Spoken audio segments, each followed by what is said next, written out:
Well, if you're here right now watching, and there is 42 of you, thank you so much for joining for PreShow Banter for this Black Hills Information Security webcast. My name is Jason. We got Deb, we got Ian, we got Ralph, we got Chris, we got Travis, we got Ashley, we got Ryan, we got Brian, and BB King.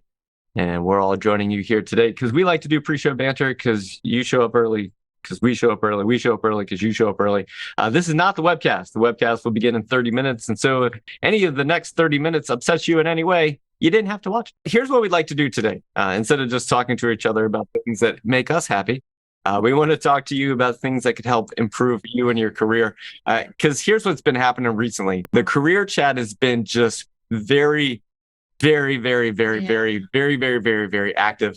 And so what we'd like to do is help answer your career questions. You got people here who are currently doing well in their careers. And so we could potentially answer a question that you may have. Question already. We do. We do. If you go back to chat.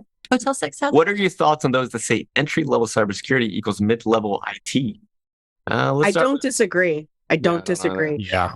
Because when you look at a lot of entry-level, and even back when I was first getting into this industry 10 plus years ago, entry-level cybersecurity required at least 3 years in IT experience.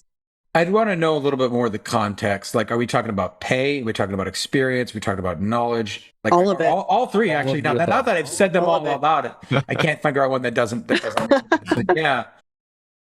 I think it's kind of funny because security is kind of the, I hate to put it as like... It's like a niche. Yeah, well, it's also the more advanced part of those things. So it's like, if you don't have the fundamental understanding of how these things just work in general, it becomes more difficult to think about that from a security perspective, right? That's the thing you pick up is you learn for the administration or the development, whatever you're doing, when you're making things or running things, you learn how it's supposed to go. You learn how things fail. You learn the shortcuts you have to take. When I've got 10 things I have to do today, only time for 6, you learn how things break.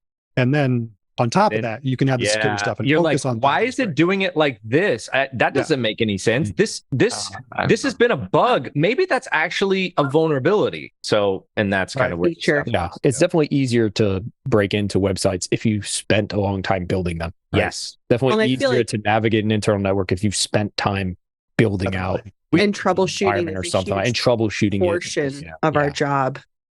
It's funny because I used to work with another very talented security person, and he actually came from a development background, right? And he came into this, and he was like, he got brought on, and we're like, hey, his name is Ryan Hansen, and he got brought on to work, and he was like, you could do security, right? I think you'd be great at this because you have the mindset. Anyway, so he has just been like a full software developer. He comes on to the team, and we are trying to send a fish, and we run into this problem where when you send a document or something, it would prompt, at the top, it would be like, hey, are you sure you want to open this? It has, ActiveX, or not ActiveX, but macros, right? And he was like, oh, well, that's kind of annoying. I don't want him to have to do that. And so he spent 4 days, ended up finding like 3 CVEs in Microsoft, right? For this functionality that Microsoft couldn't fix because all he did was just not only look at the problem, but he just looked at maybe what they hadn't thought of. So he ended up like pretty much doing something 3 times in a row, right? That ended up causing this to not prompt this message. And Microsoft took over a year to patch this vulnerability. But from the software development background, he was looking at it from that perspective, right? Like, hey, how would this work? Anyways, so yeah, fine in 0 days, just right out of that. The thing I have an issue with, or not an issue with, but I think the bigger problem with the question about what are your thoughts on those that say entry-level cybersecurity equals mid-level IT, I honestly think there needs to be a rebaselining of what entry-level security means. I think there's too many recruiters and businesses out there that feel like entry-level means I'm going to hire a junior engineer or a junior architect or something like that, and they're going to be able to do all these things, when in reality, our industry has grown to the point where our junior level folks, and this might be unpopular, should be much closer to how you would recruit in a help desk. And you go through and say, we're going to bring you in, we're going to teach you how to do these 5 tasks that you're going to get 1 billion D tickets on. And either you're going to take to it like a fish to water, you're going to like it, you're going to grow, you're going to expand, or you're not. And those roles should exist down more at a help desk pay grade to allow them to move into that. I've seen that problem play out with so many executives putting they build this unicorn role. And they're like, no, it's entry level. It's the first tier of security we have. And in IT, yeah. I agree with you, Ian. And I think part of the problem too is executives aren't making these job, requirements. It's people that are not familiar with the roles that are going, oh, hey, give me some things to put in this listing. And they're like, okay, entry level. And it's like, okay, what is entry level in this industry? Well, that person, F&G, just joked, 10 years plus a doctorate in cybersecurity. I mean, they're not wrong. When I was applying for a job 10 years ago, it was like 3 to 5 years plus a bachelor's in some IT field. Wait, where does that land people, though? I mean, when I came out of school, this is a long time ago, there was no such thing as a security undergraduate degree, right? Right. Normally, if you get an undergraduate degree, you'd come out and you'd expect like an entry level, hopefully not at the lowest possible pay that exists in the universe. But now you've got undergraduates getting information security degrees at many universities, and their criteria changes and what they cover in each university changes. But those students are expecting to come out of school, hopefully have at least an internship under their belt, and come out and get an entry level job. And they might come out and see these positions where it says entry level is 5 years, 7 years in the IT field. Now go do that and then come back to us, right? I don't know how the industry is going to handle like 3-5 more years down the road when you have a large amount of people going through those programs. Because I still think it's not a lot of people right now. And the programs are just adjusting. Right. And the programs aren't all equal. And that's a huge problem too, is you have all these universities that are trying to all compete with one another and saying, hey, here's this degree certificate that's not actually a degree, it's just a certification. And what are these people actually going through? Like, they're spending their money on these certifications, and the classes are realistically just like Cisco Net Plus type things. It's also interesting they tend to be more the IT side of things, because that's the stuff that is consistent. If you want to get a degree, you have to get a degree from an accredited place, and the accreditation takes time to do. So the subject matter has to be consistent over time, and that's not how security works. Right. The basics of securing a network, yes. Attacking a network, no. Universities are way behind. Certification programs as cybersecurity. Spend that's 6 what years, pays 6 the months bills. in this. That's what pays the bills. It's like, you got like, how do I get you to come to my university? We offer a cybersecurity program, right? But the truth be told, right, who are the instructors? And they probably aren't doing that in the business, because if they are doing that day to day, they'd be a lot more than academia is going to pay them to be in that position, right? So it's just kind of the truth of the financial scenario more than anything. Not to say that certain schools might not have great programs, because they could build that. It just takes a long time, and this stuff moves really fast, as Brian was saying. We've got another question in here. Photographer asks, firstly, thank you for the informative sessions. They said, I'm green and pivoting from freelance photography for the last 6 months, learning this framework, CI Triad, well, Wireshark and basic Python. What would be the ideal game plan to sell my transferable skill? I have a story that's very similar. I worked with a guy who, phenomenal person, super, super smart. He majored in college in biology and was like pre-med, and he decided to completely switch careers, and he self-taught himself, Python, troubleshooting, how to write scripts, how to code, networking, he did all of this stuff and somehow broke into IT. And I think part of the problem is, teaching yourself how to code and how, networks work and web applications and all of that stuff. But also it in this industry, it is kind of who you know too, like networking. Yeah. Not so, why are you laughing, Dad? I'm laughing at Ryan because he said scroll the screen and I said scroll your face, and then he scrolled his face. I saw it. Okay. In the background, that's what was happening. So to everyone currently here, there's 138 of you. Thank you so much for joining us. This is not the webcast. The webcast will begin in 17 minutes. This is pre-show banter, where we're just currently talking about career stuff. The reason why we're talking about career things is that if you're part of the Black Hills Discord server, the career chat has become the most active, robust, and people are helping, people are supporting, people are being kind, people are mentoring And so if you're on Discord and you're not using the career chat to help you and yourself and help others, we got another question. Skyworm just asked, Skyworm just asked a great question. Go ahead. What degree would we recommend? I'm not sure I would recommend a degree. I wouldn't recommend one. Yeah. To be honest. Yeah. I would say be away from the university, way too expensive for the value. Just my personal opinion. Well, and it goes contrary. It goes contrary to what universities is like, well, let's make the curriculum, let's set it in, and professors put it all together, and then they teach that for 50 freaking years. And that's what they teach, right? And there's very little evolution to it. And literally by the time you're done developing the class for a university setting for weeks and weeks and weeks, by the time you get to the end of the class, it's out of date. So I can't really fault as someone that reviews 200 plus resumes per year and does a lot of hiring, I would say focus on your niche, right? Cybersecurity is a broad spectrum. There's so many different things in cybersecurity. Oftentimes we'll get resumes where people have 80 plus certifications, but they're a jack of all trades, but an expert in none of them. So what it is in cybersecurity you want to go after and narrowly focus your skills training on that. So if you want to be a penetration tester, do everything you need to do to be a penetration tester. If you want to be a SOC analyst, if you want to run a SOC someday, focus your efforts on the defensive side. Yeah. And that's difficult to do when you don't have, normally, I guess you go back 20 years. The thing is that you focus in an area and you got your degree in that, and that's what you put on your resume coming out of school, right? When you come out and you have 80 different certifications from 5 different certifying bodies, how do you identify the area you actually want to focus on? And I found that it can be very difficult to do that if you're just blankly sending your resume out to an open job description, right? You get overwhelmed people looking at this resume that's probably 8 pages long, and they don't know what you want to do.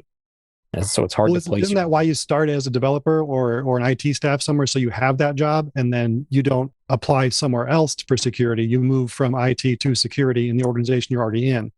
And then after you've got that first foothold in security, now you've got a resume where you can go somewhere else after you put your time in that first place. Well, I know a lot of organizations won't allow or don't have the leverage to say, or the field to let somebody say, hey, you're a developer, I'll let you spend a quarter of your time doing something that is securing development, right? No, I bought you've got to make the path for yourself. You can't ask them to give it to you. So don't ask to spend a quarter of your time on something. Go spend extra time working with the security team. Be that person on the development team who understands and who is a friend with the people on security, so you can go back and share what you learn.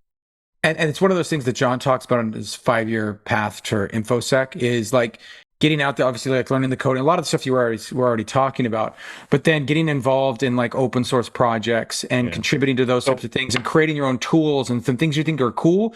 And then you start putting that stuff out there, and that's a great way to get a reputation right there. The other thing too is that instead of trying to make a better resume, get out in the community that you want to be part of. And like the first thing that I did on my career, right, was I just started going to meetups that were local in my area, right?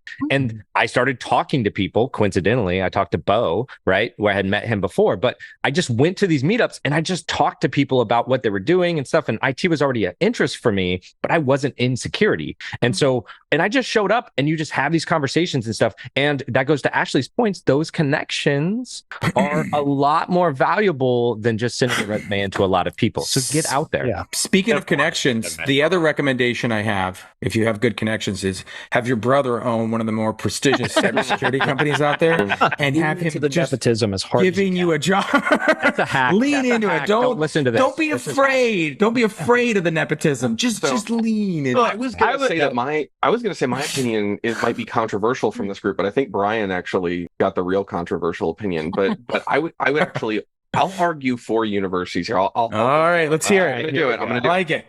Here's the reason why I would argue for a degree. As a hiring manager, when I hired before, I don't necessarily care what your degree is in, right? When you're dealing with large corporations and things like that, often it is very, very difficult for me to place you in any security role to get you the type of, pay structure that I would need to if I can't show that you have a 4-year degree.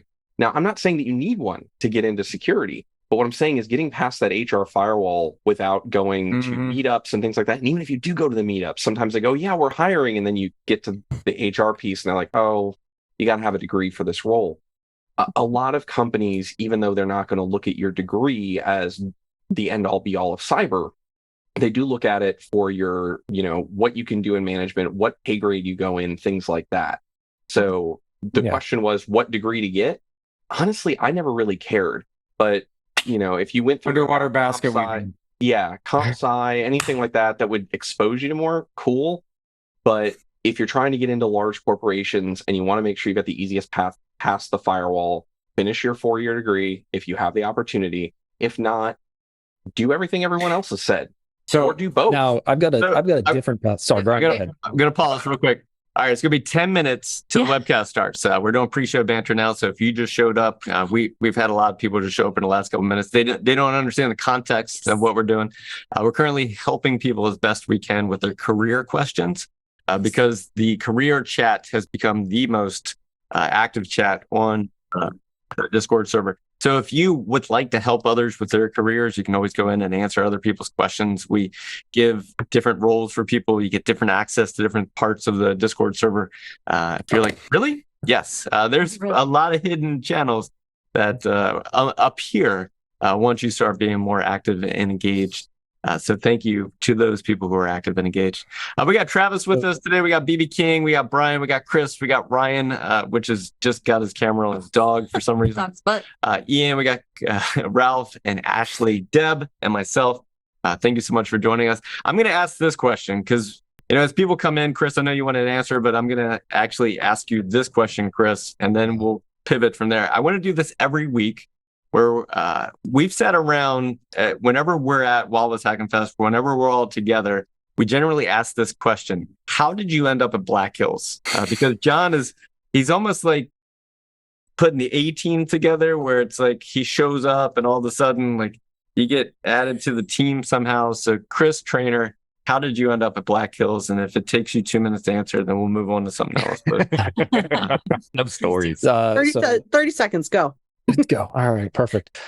So coming into Black Hills for me, it was a mix of networking at events and with people over time, and also building my skills on the side at night and in my previous job. So I got into doing some TAing stuff for SANS. I wound up meeting a bunch of people through that, some instructors, some people who just worked in the industry who did TAing as well, including our own Derek Banks.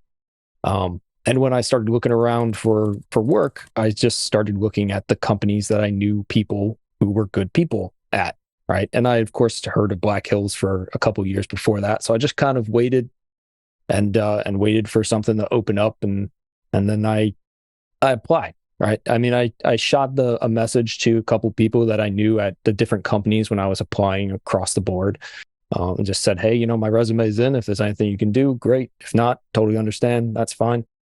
And I think by the time I wound up getting through our interview process, which was pretty quick, which was nice and a good change, I think a lot of it had to do with just knowing the company that I wanted to work for, instead of just blasting out to 20 different companies. The one or two that I actually knew people that were good at, and I knew what the job was about and how the company operated, that I think played better for my applying. So I think that's how I got here. I'll let somebody else say how I absolutely didn't, and it's because they got a large charitable donation somehow that did not come from me, and they confused me with somebody else. But I wanted to mention, off of what BB said a second ago, just so I could share a link here. When BB said about making security part of your job, even though it's not something that they allow you to do, that's sort of how I wound up coming into security as well. I did QA automation and scripting and some dev work and stuff for years, but I wanted 10 years before getting into security to come out of school and do it immediately. So what wound up working for me, and I'll put the link in here because I talked about it a couple years ago at Pancakes Con, was I deliberately found a company that had been through a major security breach. And I got a job there. It was Equifax. And I got a job there found that if I just took a job in the role that I know I'm good at and I've been doing for years at a company I know needs security work, get in under a different job and then just offer up that you are interested in security and say, hey, I'll help out with this. Well, Chris, that's a great idea, but what if it's like, I don't know, I'm just going to pick a random company here, MGM, and their websites don't work and you can't apply for anything at all? What would you do in that situation? Give it a week. I would move on. Move to something else. Soon. It's too soon. You got to wait a little bit. Oh, sorry. Yeah, I did mention in that talk, I'm like, pick your battles. Don't just go to any post-breach company. Make sure it's a company that can sustain and their website still works and you can do it. Yeah, you do like the one guy who walked up to the cage and said, I can stop your ransomware, and then was arrested. Or fix it for them That and just happened. be like, here's my resume. Hey, Enron, you guys hiring right now? Oh, that's maybe that's a little bit of an old reference. I don't know. Moving on. Ryan's older than the rest of us. Okay, so for those of you that are watching, we got 285 people here. Thank you so much for joining us on this Black Hills webcast. We're expecting about 700 to 800 people. Please join us on Discord. That's what's on the screen right now. You can join us in the webcast live chat channel. If you have any questions about your career, you can always ask here. If you're currently looking for a job, if you go down here to job hunting and you type in the word seeker, I'm going to give you a role that says job hunter. And then when I go live for job hunting live streams on Tuesdays, I'll let you know so that way you can attend if you would like to. Currently, we're at about 225 people that have found jobs through the live streams. And so that's something that we like to do for the community. But for those of you that are here, go ahead and drop a GIF or a meme or something that lets us know where you're from in the world. Jump That was back. insanely fast. Yeah. How did Wow. He was sitting there waiting for you to ask that question. The whole pre-show banter was just... Usually I'm the first. Well done, John. First. Yeah. You're from the World Wide Web. Nice. Nirvana, very good. Very Look nice. at the space. We're good. Hey, Stompy. Speaking of space, does anyone ever like outside at night sometimes realize that you're in the middle of the ever expanding universe and that's where you're at, like, and get agoraphobic? Anyone else? No. Jason, not all of us had. I'm going to let you all go. Killers that you. Bye, Brian. I got to go do real work now. Okay, Sorry, bye, everybody. Brian. See you. Oh, Bye. this is real work for some of us. I know. Bye. Some of us. He jokes. He's taking the rest of the day off. Yeah. All right, Ralph, you got 4 minutes. So do you, Travis. You're going to be doing the webcast today. Guys For ready? everybody else joining us, thank you so much for being here. Yeah. If this is your first time on a Black Hills webcast, let us know in either the Zoom Q&A or in Discord. Thank you for Yeah. giving us a shot. Yeah, because We hope you don't hate it here. You have many choices when you watch webcasts. But I'm glad you've chosen us today. We understand you have many choices. We understand. and just a real quick controversial opinion. There are Uh-oh. 2 moons. There are 2 moons. They've been lying to us. There are 2 moons. Okay. That's the one you're going to go with. I think You're those gonna take one were controversial a little thing. bit too much for Wow. you, You're Jason. going to go with the moon thing, huh? Jason, I think your liver needs to regrow fast. I know. Yeah. It's I funny think it's this- affecting your brain. It's, I'm not yeah. sure why. I was laying there for 2 months and thinking about how there's 2 moons. And he has that accent too. Did you watch really- Moonwalker? Yeah. When There's you 2 say moons, it's like, controversial, you have to no, use a that's bit your of an morphine. accent. Or, That's a Two- southern one. Deloitte Johnson. Jason, that's a reflection. That is a reflection on the water. That is not Yes. 2 moons, but 3 minutes, everybody. I'm Wow. going to share my screen What here so medicine that were way you on? Ralph can go ahead and share his. Is that fentanyl that you were on? I was on fentanyl for That's why 3 you're- days. 2 moons. I had a button I could push. Fentanyl. We're gonna do this without slides today. I've decided. Sure. Oh, I've seen that done before, though. It's very auditory. Rough. it's going to be I'd hope 1 so. hour of Ralph's face, half of your screen. I know. Have you? Oh. This is the punishment part, but I promise I'll get to the fun part. Right. We don't see all his doors anymore. Remember, we used to see so many. I need so many more doors. I cut some of them out. So Yeah. Ralph had 9 doors in this room for some reason. Can I Yeah, put they're in really moonlit. quick? Go ahead, Go ahead. Ashley. Sweet, Go ahead. cool. So I've seen a lot of people post that they're from Chicago. And if you do not know, BurbSec is a huge collection of people that come together.